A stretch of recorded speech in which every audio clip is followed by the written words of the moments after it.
don't know what the hell is going on. I just don't know. But I do know this much. I'm scared as hell. We gotta stop the social minstrelsy. It is ridiculous. It is also just like, y'all not embarrassed? Oh, also don't mind I'm struggling right now, but I won't be forever. So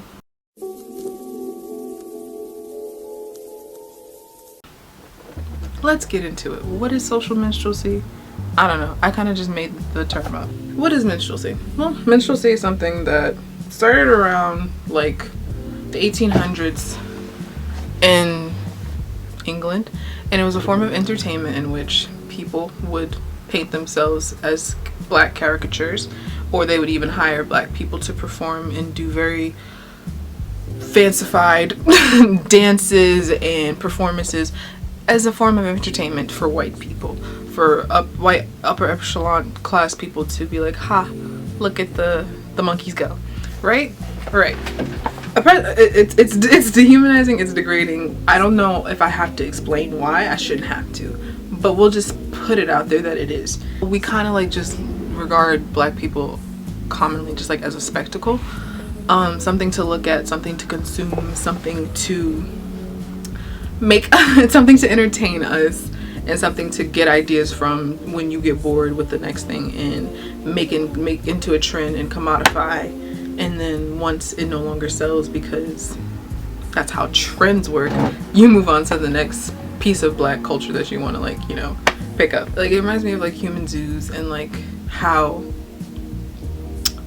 Sarah Bartman, this is like the first person that comes to mind, about how like she was constantly taken around on exhibitions and shown off around the world, but not because to respect her, but just she was shown off, poked, prodded as an animal, like as a test subject animal who people could just touch and prod and poke at. It's just very reminiscent of that, and how we hypersexualize black bodies, specifically black female bodies. I feel like harmed us for a lot of reasons. Like, I feel like this also feeds into the whole black girls being taken away from their girlhood, being taken away from them at a very young age, them being called things like fast or grown or trying to act cute for whatever reason, just for whether it's them being confident, wearing something that they feel cute in. But it's never about how they feel, it's always about how other people are viewing them, and that just takes away their autonomy before they even get a chance to like feel what it's like to just acknowledge your body, and to acknowledge that, oh, I can have a body and like it and dress it up and do what I would do, it put to it what I want to it, and I can respect it. But that never happens when you're 12 years old and somebody's telling you, oh, you're fast for what you're wearing, or you're fast for the way that those shorts fit you, or whatever have you, like, because you're told at such a young age that like, oh, people see you as something to conquer, consume. I mean, you guys could watch the movie The Jazz Singer. I think it was made in the 20s, I think the 1922. It's about like a white person who wants to like really build his career in minstrelsy. It's really odd, and it's really eye-opening. It's degrading. It trivializes the entire black experience into like this very commodified, jovial, caricatures, clownish, just depiction of us, when that's not us in entirety. And it definitely silences the trauma, the violence, the abuse, like everything. It silences it all and makes us these happy, giddy people, just happy to serve, happy to entertain. And that's kind of where black people, I feel like, have been transported now in like the modern age. Like, that's our space in social media, happy to be of entertainment, but nobody actually wants to like listen to the plight. So then we get to, you know, modern day social minstrelsy, and you already know who I'm going to talk about for this. I don't want to spend the whole time talking about them, because there's literally articles written about them. If you cared enough if you know the Kardashians, you know their scandals, because they can't like exist without a scandal, because they start to get boring because there's not much there. It's just not much there to keep you entertained. There's no product, I guess, besides them. And when you start to like literally look at the product, you're like, oh, that's it. I'm here to tell you right now, we don't care. Let me tell you something. We don't care. I feel like there's so many entirely different conversations that can stem from this conversation, but Black culture is popular culture. We know that because we know how, when you ask anybody what are the top songs in the chart, who are the top artists, who, like, when you think about music entertainment, you're probably gonna think about a lot of Black artists. Like, a lot of Black artists. Black culture is popular culture. So when you think about like the mass consumption of it, and how there is this like great just urge and pleasure to be proxy to Black people, that gives you some sort of pass and coolness and some sort of swagger.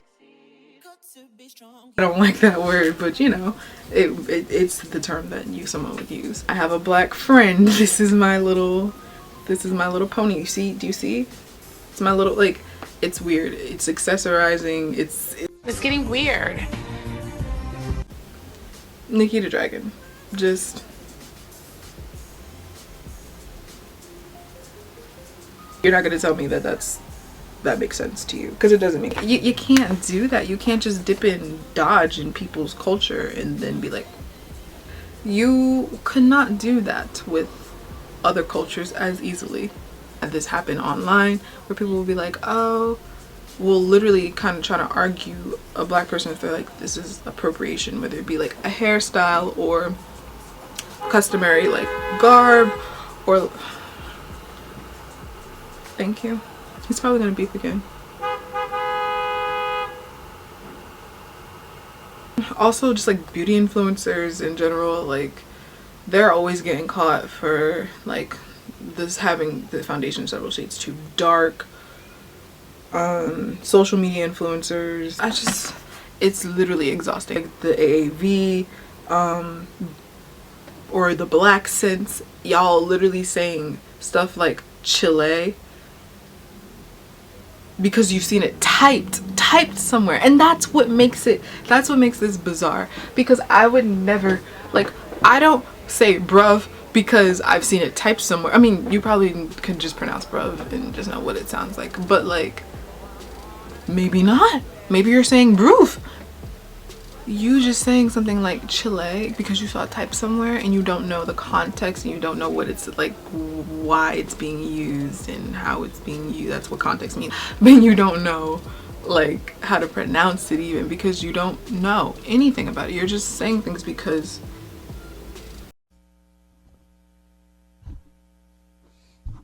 I don't know. You don't know.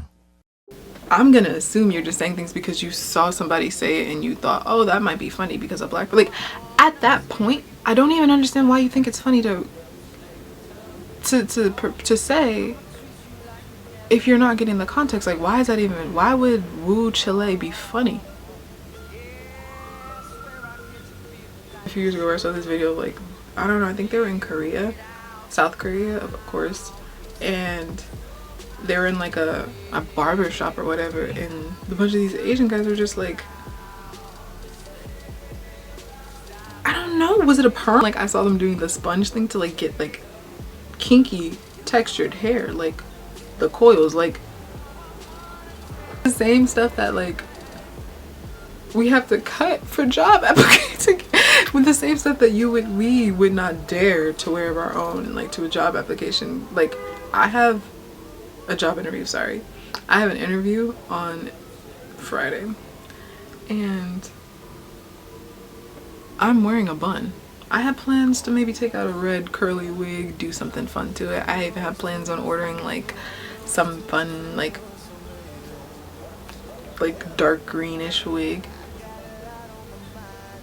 That creativity that y'all love, that creativity that, it's not even just like my creativity, but like that out of the box and that you love, of course that doesn't fit into the professionalism world. And professionalism in innately is anti-black because professionalism asks for people to conform themselves in such a way that adheres to a Eurocentric beauty standard, which of course, if you are not Eurocentric, you're not going to fit into. So therefore you have to bend and mold and fix yourself to get a job, which you have to have, because we live in a society where you have to work 40 hours a week. This is so many problems that are just coming up in this, and it's inherently anti-black because when it's constantly shown that these features are desirable but only on the people who they don't innately belong to, that is the biggest slap in the face to anybody, that to be told for hundreds of years that you are ugly, you are unworthy, you are hated literally for what I don't know. I couldn't tell you. I couldn't begin to tell you. And then for the same people who told you that to jack your shit. He copied my whole fucking flow! Word for word, bar for bar! For the same people to get lip fillers, to get perms, to tan themselves, to get BBLs. Imagine growing up and seeing like movies, like even like white chicks, or seeing movies or any other movie, because it wasn't just white chicks, and then talk about how scary it was for them to have a big butt, and it really wasn't even like big is also subjective, but it wasn't by any means big in today's standard. And to see like that over time get like caricaturized and like hypersexualized and then taken and put on other people, and then have them be told, oh, they're like an ideal body type, or oh, they're killing it, have them reach a level of success solely based off their appearance, which they stole from black women. Like, we're removed from the entire narrative of blackness. Like, more and more are, especially like in depictions in media, whether it be film, television, commercials, I don't really care, is a husband of whatever skin complexion, that never matters. He could be dark skin, he could be light skin, he could be brown skin, he could be whatever, all in all the rays and shades. The wife is probably 9 times, I'll even give you 8 times out of 10, still too much, but probably like 9 to 10 times out of 10, the wife is never going to be dark skin. She's never going to be plus size, someone who has like natural hair, but like not natural like curly 3C hair. She's never gonna have like natural type 4, especially 4C hair, because that's not what we want to see on television. No, we want to see diluted blackness when it comes to black women, and I don't mean that disrespectfully to people who are like not all black. You want to see blackness in increments in black women. You don't want to see the totality of it when people are black and have black features through and through. So you want to see someone who's either light skinned like me, or you want to see somebody with a looser hair texture, or you want to see somebody with a thinner frame. If we can't even be black in spaces where we're supposed to be black, then like, I can't believe I'm saying this, but like representation was literally like in television anyway, was like better for black people like in the 90s and stuff like that. Like, at least like we hired dark-skinned like black women. Like, we don't do that. Netflix doesn't do that anymore. But like films don't do that. The goal is representation, not selective representation.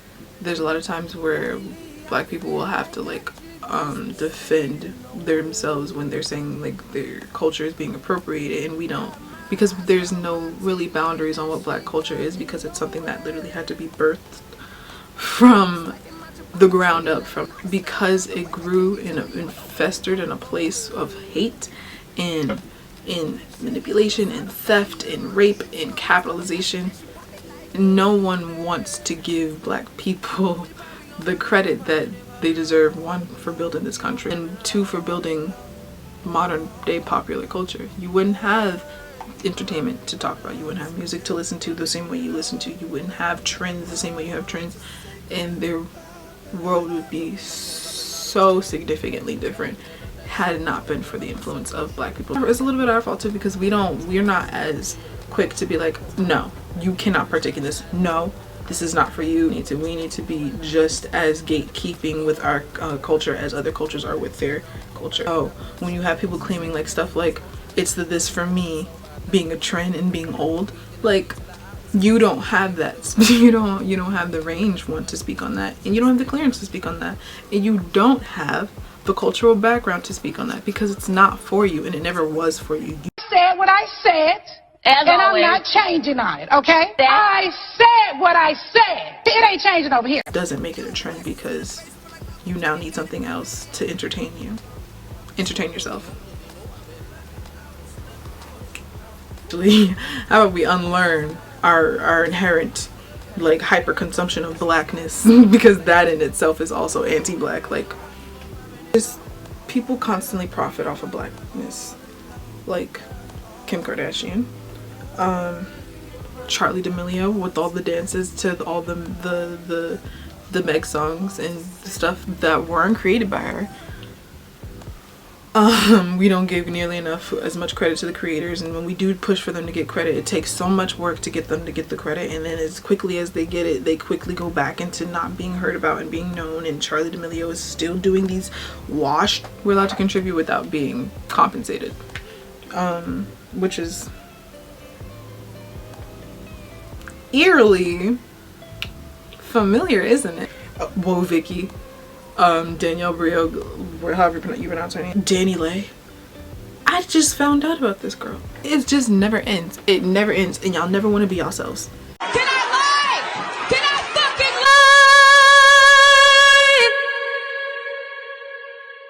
lie? The problem is that non-black people get to profit off of blackness, while blackness performed by black people is always silenced or stolen. It's usually stolen and then silenced in that order.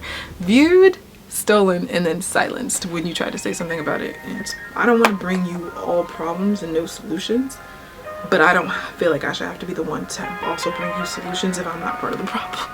I think it just starts by like being open and honest about yourself and asking like, hey, do I build my personality around blackness? Where would I be? Like if I removed all the black things that I consume from my life, what would my personality be? And if you got nothing, zero, then there might be a problem. But yeah, that's all I gotta say. Thank you for listening.